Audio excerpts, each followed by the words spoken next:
So we've all kind of moved past the idea that the brain is this, isolated command center in our heads. Mm-hmm. Most of us get the gut and the brain talk to each other. Well, But I think there's a gap in understanding how that really it's happens. not just a metaphor. It's not just about having butterflies in your stomach when you're nervous. Exactly.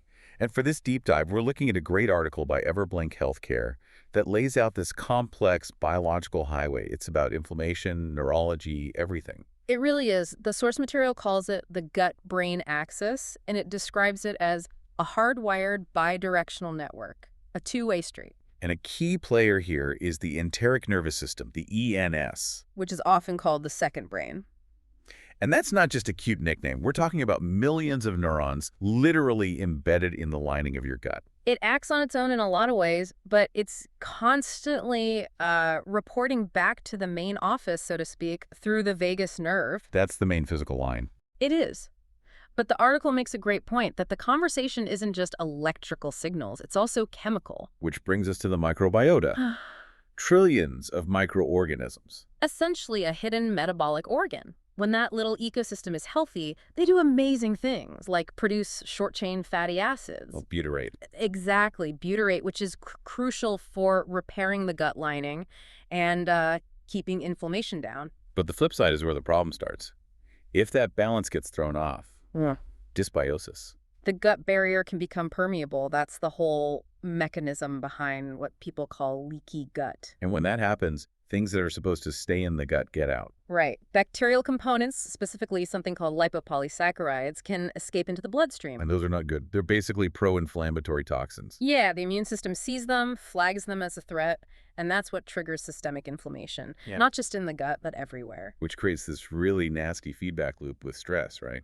The HPA axis. The hypothalamic pituitary adrenal axis, yeah.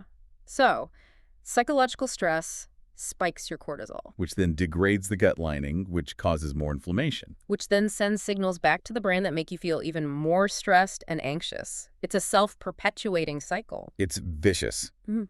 And maybe the most staggering fact in the whole article from Everblink Healthcare is about serotonin. Oh, yeah, the 90% statistic. That around 90% of your body's serotonin is made in the gut, not the brain. It's an amazing number, but we do have to be a little precise here. Okay. That gut-derived serotonin doesn't just, float up and cross the blood-brain barrier into your head. So how does it affect mood then? It's a signaling molecule. It Wow. interacts with all those nerve endings in the gut. The vagus nerve connection we mentioned. Exactly. It changes the weather report that the brain is getting from the body. If the signals coming up that nerve are chaotic because of gut inflammation, it's going to influence brain function. So given all this, Everblink Healthcare argues for a much more integrated approach. You can't separate psychiatry from gastroenterology anymore. It's all one system.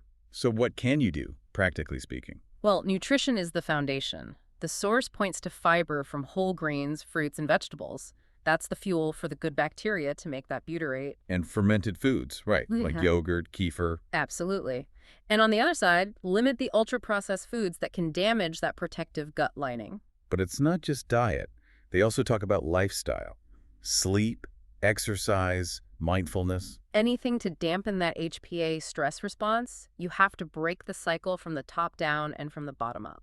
The article did have a small warning about probiotics, though. A good one. They called them psychobiotics, which is a cool term, Yeah. but they stress that it's not a one-size-fits-all solution. You can't just take a generic pill to fix such a complex network. It needs to be individualized. It really redefines holistic, doesn't it? Yeah. It's not some fuzzy concept. It's a biological reality. Right. Your immunity, your metabolism, your mood, it's all the same conversation. If you ignore one part, you're missing half the clinical picture. Which leaves us with a final thought to mull over. If your gut is a second brain that produces most of your serotonin, how might your next meal effectively be a conversation with your mood? Thanks for joining us on this deep dive.